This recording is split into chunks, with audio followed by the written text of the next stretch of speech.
Breaking news విద్యుత్ ఒప్పందంపై justice Narasimha Reddy commission విచారణపై హైకోర్టు తీర్పుతో అయోమయంలో పడ్డారు కేసీఆర్. ఇప్పుడు ఆయన నెక్స్ట్ ప్లాన్ ఏంటి? ఏం ఆలోచిస్తున్నారు? కమిషన్ విచారణకు సహకరిస్తారా?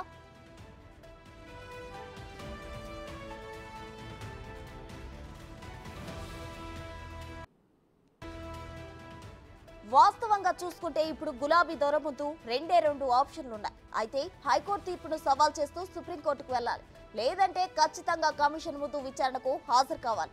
ఇది తప్ప కేసీఆర్ కు మరో అవకాశం లేదు. సో కమిషన్ కు వివరణ ఇస్తారా లేక సుప్రీంకోర్టును ఆశ్రయిస్తారా? ఏం చేస్తారన్నది చూడాలి.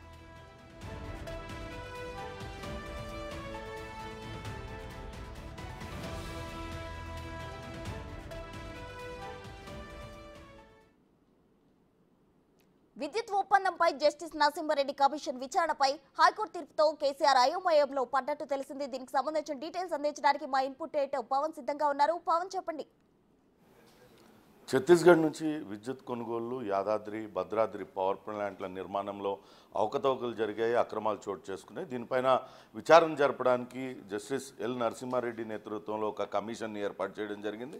ఈ కమిషన్ 25 మందికి మొత్తం అధికారులు, అనధికారులు, అప్పట్లో ప్రభుత్వంలో కీలకంగా వ్యవహరించిన ఈ పవర్ ప్లాంట్ల నిర్మాణంలో, అట్లనే ఛత్తీస్గఢ్తో విద్యుత్ కొనుగోలు ఒప్పందంలో కీలకంగా వ్యవహరించిన 25 మంది అధికారులకు నోటీసులు జారీ చేసింది. వాళ్ళందరి వివరణ కూడా తీసుకుంది. అయితే దానిలో భాగంగానే అటు మాజీ ముఖ్యమంత్రి కేసీఆర్ కూడా నోటీసులు జారీ చేసింది. అయితే ఆ నోటీసులకు అటు కేసీఆర్ 12 పేజీల లేఖతో సమాధానం ఇచ్చారు. అందులో ఈ కమిషన్ చట్టబద్ధత పైన ఆయన ప్రశ్నలు సంధించారు. జస్టిస్ ఎల్ నరసింహారెడ్డి ఈ నేతృత్వంలో ఏర్పాటు చేసిన కమిషన్కు విచారణ అర్హత లేదంటూ ఆయన ఆ లేఖలో పేర్కొన్నారు. అంతేకాకుండా దీనిపైన హైకోర్టులో పిటిషన్ కూడా దాఖలు చేశారు. అసలు కమిషన్ ఏర్పాటు చట్టబద్ధత లేదు, కమిషన్కు విచారణ అర్హత లేదంటూ ఆయన వాదనలు వినిపించే ప్రయత్నం చేశారు. దీనిపైన అటు సీనియర్ న్యాయవాది ఆదిత్య సోంది అటు కేసీఆర్ తరపున వాదనలు వినిపించారు. ఇటు సుదర్శన్ రెడ్డి అడ్వకేట్ జనరల్ తెలంగాణ రాష్ట్ర ప్రభుత్వం తరపున వాదనలు వినిపించారు. కమిషన్కు చట్టబద్ధత లేదు, కమిషన్కు విచారణ అర్హత లేదంటూ అటు కేసీఆర్ తరపు వాదనలు వినిపించారు. అంతేకాకుండా జస్టిస్ ఎల్ నరసింహారెడ్డి మీడియా సమావేశంలో కొన్ని వ్యాఖ్యలు చేశారు. ఆయన ముందుగానే ప్రీడిటర్మైండ్ మైండ్తో ఉన్నారు, అంటే ముందుగానే నిర్ణయించుకొని ఉన్నారు. మమ్మల్ని గత ప్రభుత్వంలో తీసుకున్న నిర్ణయాలను కావాలనే తప్పుపట్టే విధంగా ఆయన వైఖరి ఉంది కాబట్టి దానిపైన స్టే ఇవ్వాలంటూ ఆయన హైకోర్టులో పిటిషన్ దాఖలు చేశారు. అయితే ఆ పిటిషన్ను కొట్టివేస్తూ అటు నిన్న హైకోర్టు తీర్పునిచ్చింది. అందులో చాలా స్పష్టంగా పేర్కొంది. ఇందులో 25 మందికి నోటీసులు జారీ చేస్తే 24 మంది విచారణకు హాజరై వాళ్ళందరూ కూడా జవాబిచ్చారు. కానీ ఒక్క కేసీఆర్ మాత్రమే విచారణకు హాజరు కాలేదు. ఆయన ఎటువంటి సమాధానం ఇవ్వలేదని చెప్తూనే ఎందుకు ఆయన పిటిషన్ను కొట్టివేస్తున్నామనే దానిపైన చాలా స్పష్టంగా చెప్పింది.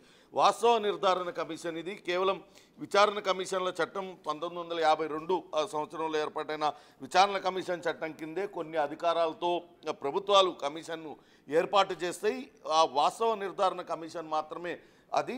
దానిలో వీళ్ళు తీసుకున్న నిర్ణయాలపైన ఆధారాలను సేకరించి వాటిల ద్వారా వాస్తవాలను నివేదిక రూపంలో ప్రభుత్వానికి సమర్పించడమే కమిషన్ బాధ్యత.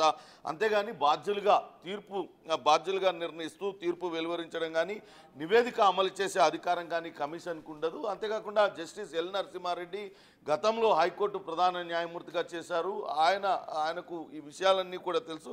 కేవలం మీడియా సమావేశంలో మాట్లాడినంత మాత్రాన అతనికి లేని ఉద్దేశాలు ఆపాదించి అటు కమిషన్ విచారణ అర్హత పైన లేకుంటే కమిషన్ చట్టబద్ధత పైన ఈ రకమైన ఆరోపణలు చేయడం సరికాదంటూ హైకోర్టు అభిప్రాయపడింది. దాంతో అటు విచారణకు తప్పనిసరిగా హాజరు కావాల్సిన పరిస్థితి. ఇప్పటికే 24 మంది వివిధ స్థాయిల్లో గత సిఎండి అధికారులు సిఎండీలుగా చేసిన ప్రభాకర్ రావు తదితరులు కూడా హాజరై వాళ్ళ వివరాలన్నీ కూడా ఇచ్చారు. వాళ్ళు ఇచ్చిన దానిలో అన్నింటిలో కూడా మాజీ ముఖ్యమంత్రి కేసీఆర్ స్థాయిలో నిర్ణయాలన్నీ కూడా జరిగాయని చెప్పిన నేపథ్యంలో విచారణకు హాజరు కాక తప్పని పరిస్థితి అయితే ఉంది. ఇప్పటికే కాంగ్రెస్ నేతలు కూడా అటు విమర్శిస్తూ ఉన్నారు. అటు బీఆర్ఎస్ నేతలను జగదీశ్వర్ రెడ్డి సవాలు చేసి ఏదైనా కమిషన్కు ఏదైనా విచారణకు తాము సిద్ధమన్న తర్వాతే దీనిపైన ఒక జ్యుడిషియల్ కమిషన్ ఏర్పాటు చేయడం జరిగింది. కానీ ఇప్పుడు జ్యుడిషియల్ కమిషన్ విచారణను ఎదుర్కోవడానికి ఎందుకు వెనకాడుతున్నారు? ఒకవేళ తప్పు చేయకుంటే విచారణకు హాజరు